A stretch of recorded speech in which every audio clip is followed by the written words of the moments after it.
Hi, I'm Rob Boucher from the Microsoft Cloud and Enterprise Documentation Group. I'm going to demo a Visio template that allows you to create your own blueprints like those Microsoft distributes at the location shown on your screen, aka .ms azblueprints. The blueprints contain sample architectures built with both Azure and on-premises components. This template was designed to optimize for drawing speed and visual aesthetic. It is available at aka MS 3D Blueprint Template. It is made up of a Visio 2013 template and a Visio 2013 stencil. It's meant to be used in combination with the C&E symbols and Visio stencils, which are also available from Microsoft. You can also use it with symbols and icons from other companies. To use the blueprint template, you must have Visio 2013 or later. You can export your blueprints in a few ways. The easiest is to take a screenshot with OneNote or some other application. But you can also use Save As to PNG, which may be rather large. You can save as to PDF, but a bug in Visio makes some objects seem blocky and less professional. The workaround is to print to an external PDF driver, like that from Adobe Acrobat. Do not export SVG, as Visio does not export the 3D perspective, and so the exported diagram will not look right. The template is not made to use with Visio Themes. The diagrams are oriented with north, south, east, and west as shown. Creating a new blueprint, the easiest thing to do is to start from an existing one. By the time this video is out, we may have already provided diagrams to download as well. A second option is to start from scratch. You have different sized versions on the tabs in the template. The Microsoft ones are based on the 11 by 17 smaller grid size. The stencil is best viewed when it's 6 shapes wide. This puts most used items at the top and clustered in a way where similar orientation for text and arrows are grouped. In order to use the template, connection point gluing should be turned on. This makes alignment much easier, as the normal Visio alignment tools won't work with the isometric view. You go to View, Visual Aids, Snap and Glue, and make sure connection point gluing is on. I found that the larger the shapes are, the less the connection points work. Notice here that the large shape doesn't glue in the same way. For this reason, I recommend you draw your diagrams with shapes smaller, and then, at the last step, increase the size of everything. All of the background for these diagrams are on separate layers, which are locked by default. This keeps you from moving them around accidentally while building your diagrams. The way to access these layers is to go to Home, Layers, click on the drop-down for Layer Properties, and then you'll see them. The grid, blue background, black background, and margin square are all on separate layers. The margin marker is the white square around the outer edge of the grid. You can unlock any of these layers to move them around if you wish. I suggest you relock them when you're done, because it's very easy to accidentally highlight something and then move it around while trying to move something else on the diagram. One of the prominent features on diagrams are software sections. Typically these are called software layers, but we're going to use the word section so we don't mix it up with the Visio layers we just talked about. You can add them to their own Visio layer and then lock them so they can't move anymore. I've actually found that it's better to wait to add layers until the end of the diagram so you can move the pieces around quite a bit at the beginning. Then once they're stable, you can put the layer on top and then change the Z order so that it appears underneath. Another type of layer is location sections. Notice the blue area of the diagram. Because location sections are so common, we've included one for you on the diagram already in its own layer. Next, let's put some shapes onto the grid. You'll be using them a lot. The shapes align to connection points. Some tips. You can delete what you don't need right out of a group. The square, for example, as it may be unnecessary. The group shapes are actually individual pieces with individual connection points, so you can ungroup them and move them separately. First right-click and choose Ungroup, then notice that you can move each part independently. This makes it possible to copy shapes to other locations. If you want to change the glow of a shape, you can select the entire group, or even multiple shapes. The line setting will change the glow. The fill setting will change any large fill inside the shape that should change. There's one exception to this with the database shapes due to an outstanding bug. In this case, the fill changes both the fill and the glow. I hope to fix that in a later release. In some cases, using a line on certain shapes, like the buildings, may not make sense.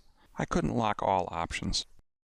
You're likely to use the generic blocks or servers very often. You can easily attach the C&E symbols to these objects. You can also attach your own symbols. To do this, you use the symbol formatters to get the proper perspective. Drag the symbol formatter onto the sheet, highlight the symbol formatter, click Format Painter, then click on the symbol you want to format to look the same way. You'll want to use the non-opaque symbols from the C&E stencils for this to work correctly. The C&E symbols have center points that let you attach to the center of a cube side. You may get confused with all the points on the blueprint grid, so you can always pull the cube and symbols off the main grid to make this easier, then move them back on later. Note that the symbols themselves also have connection points, so it may get more confusing if you have multiple symbols attached to a cube side. Once you attach a symbol to a cube side, it should move with the group.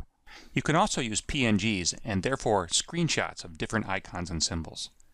Use the format painters in the same way to change the perspective. The PNG will not attach to the shape, so you have to group it with the shape to make sure it stays attached when you move the shape. The same is true for SVGs you may find on the internet. For example, this oracle icon. Open the SVG in Visio, and then format it using the format painters. In this case, you will get the fill color. If you want to keep the original formatting, right-click and use the 3D settings from the format painters to manually change the perspective of the symbol. In some cases, you may have to change the lighting effects as well to make sure that the symbol looks correct. You are alone and responsible for knowing the copyright laws for third-party symbols. Note that the symbols on the cylinders were formatted for a curve in another program, and Visio doesn't have this function. We can approximate it with 3D settings, however. Use the Cylinder Approximation Format Painter to do this. Text works a lot like the symbol formatters, except that it's rotated and angled, so it's easier to read and place when moving it around. Therefore, it has different 3D settings than the formatters. There are 4 different types of flat arrow angles. Just drag one from the template onto the grid. If you already have the proper arrow on the grid, reuse it. Go to the center of the arrow and hold down the left mouse button. Then press and hold the Control key while dragging the arrow to where you want it. That's the fastest thing to do. If you don't see the arrow you want on the sheet, copy it from the To Copy From sheet. Select the arrow you want, and then use Control-C to copy it to the clipboard. Then paste it onto your other sheet. That's an easy way to change arrow colors without searching for the right color. You can also change the arrow line ends, but this is slower, so only do it when you don't see an option on the To Copy From sheet. You'll notice that there's some sizing strangeness for the line ends if you do it this way. The arrowheads are jumbo size, and the dot terminators are large. Arrows use connection points. Click on the ends of the arrow and drag it to a point on the grid. To move the entire arrow, grab it in the middle and move it to where you want it so it keeps the correct angle. You can also attach arrows to shape connection points, but that doesn't tend to work as well because of the 3D view. Notice these alignment lines. You can set them up by going to View, Visual Aids, and then the Advanced tab. The isometric angle field has an entry of 33.7 degrees. This is what our grid is set to. These lines can be helpful if you are short from a connection point, though the easiest way is still to attach the arrows to the grid and then move the entire thing using the keyboard arrow keys or the mouse so you maintain the proper line angle. If you really want vertical looking arrows, take one that goes in one direction like north to south and make it go east and west, or vice versa. They aren't exactly right, but they're reasonably close. We don't use vertical arrows on the blueprints very much, so they aren't on the basic template. One of the more complex arrows was adapted from the oblique connector distributed by Visio Guy.